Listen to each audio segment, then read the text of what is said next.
যেই নির্বাচনটা সামনে সংঘটিত হতে যাচ্ছে সেই নির্বাচনে আওয়ামী লীগের অংশগ্রহণের কোন রকম সুযোগ নেই। এটা আইনি প্রক্রিয়ায় টেকনিক্যালি এটাকে সিস্টেম করে দেওয়া হয়েছে, কিন্তু আওয়ামী লীগকে নির্বাচনে আসতে না দিলে নির্বাচনটাই হবে না।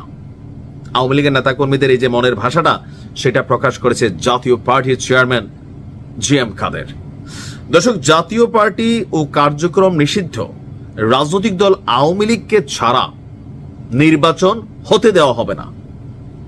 এখন জাতীয় পার্টিকে নির্বাচনে এই মুহূর্তে বয়কট হয়েছে বা বাতিল হয়েছে আইনের কোনো ধারা বা কোনো মাধ্যমে আমরা কিন্তু এখনো দেখি নাই যে জাতীয় পার্টিকে নির্বাচন করতে দেওয়া হবে না। তবে রাজনৈতিক দলগুলোর মধ্যে আপনার এনসিপি, গণ অধিকার পরিষদ অনেকে আছেন, জাতীয় পার্টির বা জামাতও সামহাও জাতীয় পার্টির ইস্যুতে একটা নেগেটিভ অবস্থানে কিন্তু তারা আছে।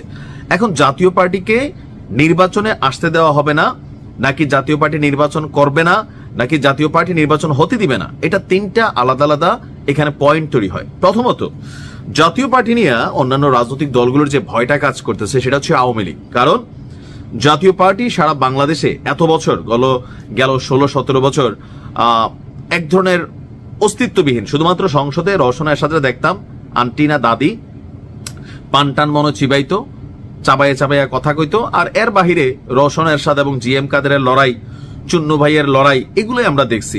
আর ওই রকম মাঠের রাজনীতিতে কোনো ভূমিকা বিরোধী দল হিসাবে সংসদে মাঝে মাঝে বক্তব্য থাকলেও ওই রকম আমরা দেখি নাই। আবার ভারতের কাছেও এই জাতীয় পার্টির একটা মুড়িদানা আছে বিজেপির কাছে, কারণ বিজেপির সিদ্ধান্তে জিএম কাদের সাহেব কথা বলতেন না, তো এরকম নানান বিষয় কিন্তু আমরা দেখে আসছি, তাই না?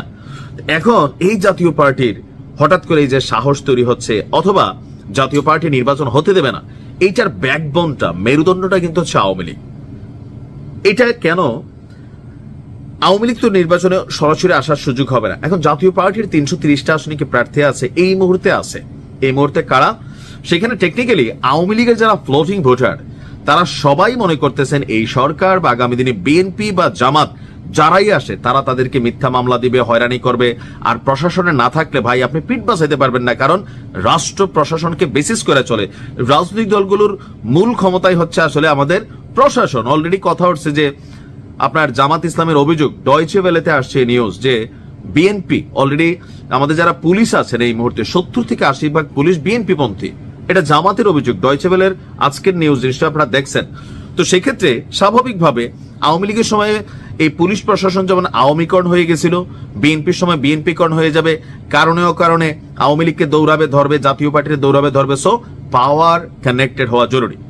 তো এই সকল কারণে আওয়ামী লীগ টেকনিক্যাল ওয়েতে জাতীয় পার্টির কাউকে দাঁড়া করাবে, অথবা আওয়ামী লীগ থেকে যাদের বিরুদ্ধে মামলা টামলা নেই, পলাতক না, সরকার তো বলছে পলাতক না হলে আপনি দাঁড়াইতে পারবেন। এখন রাজনীতি ভাবে আওয়ামী লীগের বড় কোনো ব্যানার ট্যানার ছিল না। So Awami League plan BC হিসাবে যে কোনো ব্যক্তিকে মনোনয়ন দিতে পারে অফলাইনে, যে ঠিক আছে এই এলাকা থেকে অমুকরা দাঁড়া করাই দাও।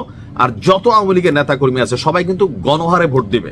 আবার হতে পারে যে জাতীয় পার্টির কোনো একটা ক্যারেক্টার দাঁড়া করাই দাও, তারা আওয়ামী লীগ সবাই গণহারে ভোট দিবে। এখান থেকে জাতীয় পার্টি কিন্তু একটা বড় অংশ এবার নির্বাচনে কিন্তু পাশ করে ফেলবে। এটা কিন্তু বাস্তব, কারণ ভোটার তো দেশে আছে, পালাইছে ধরেন সারা বাংলাদেশে 50,000 নেতা কর্মী সর্বোচ্চ।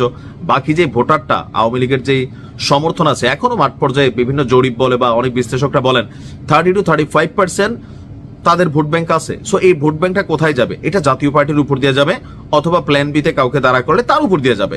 সো জাতীয় পার্টি নির্বাচনে আশাটা বন্ধ করার জন্য অনেকে যে পায়তারা করছেন, এটা কিন্তু আসলে সফল হবে না। আর যদি সফল হয়ও, তাহলে জাতীয় পার্টি বলছে নির্বাচনই হতে দিবে না। ইভেন জাতীয় পার্টি যদি মাঠে নামে, তখন আপনি দেখবেন যে হাজার হাজার মানুষ পিছনে কানেক্ট হয়েছে। অবশ্যই এখানে আওয়ামী লীগের নেতাকর্মীরা কানেক্ট হবেন, যাদের পোস্ট পদবি নাই। ভাই দেখেন, রাজনীতি। তা আপনি কি মনে করেন জাতীয় পার্টির চেয়ারম্যান জিএম কাদের যে ঘোষণা দিয়েছেন, আসলে কি এটা বাস্তব? তিনি পারবেন বা এরকম কোনো কিছু হবে? আর আমার মনে হয় যে জাতীয় পার্টিকে নিষিদ্ধ করা হবে। এটা করলে এই সরকার এমনিতেই বহুত প্রশ্নবিদ্ধ হয়ে গেছে, এটা আরো বড় আকার ধারণ করবে। সময় বলে দিবে। ভালো থাকুন।